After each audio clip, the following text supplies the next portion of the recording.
Ho, ho, ho! Merry Christmas! Hey, I'm Casey Kramer, and I'm the pastor of children, youth, and families here at Christ Presbyterian Church. And I remember my first moment as an official Christmas dad. Our oldest was 3, and we were celebrating Christmas at my family's house, and the fire was crackling, the hot chocolate was in hand, everything was perfect. And then my parents asked that little question, "Hey, do you want to set out milk and cookies for Santa?"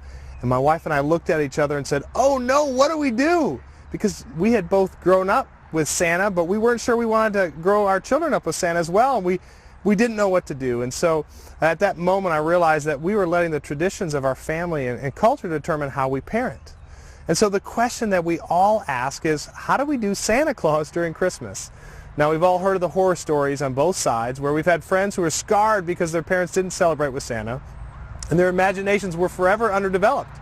And the others were so obsessed about Santa and so focused on the consumeristic side of Christmas that they missed out on what was important. So what do we do as parents? Well, this question can sometimes create more fear in us because we're really more concerned about whether or not we're going to scar our children for life through Christmas. And while I'm not going to convince you of why you should or shouldn't celebrate Christmas with Santa, instead my goal is to encourage you not to be like me and parent by autopilot, but instead let the celebrations become shaped through thought and prayer into what you want to do in your home.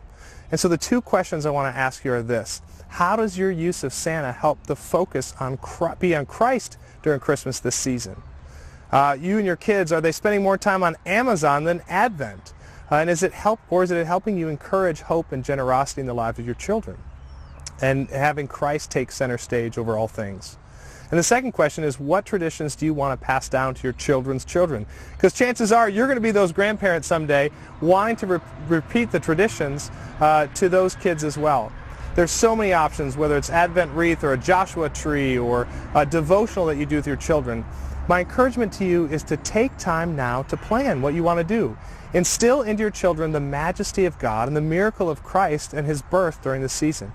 Because the reality is we have a limited amount of time and bandwidth during the holiday season, so it's important to make sure you're emphasizing what really counts this Christmas season.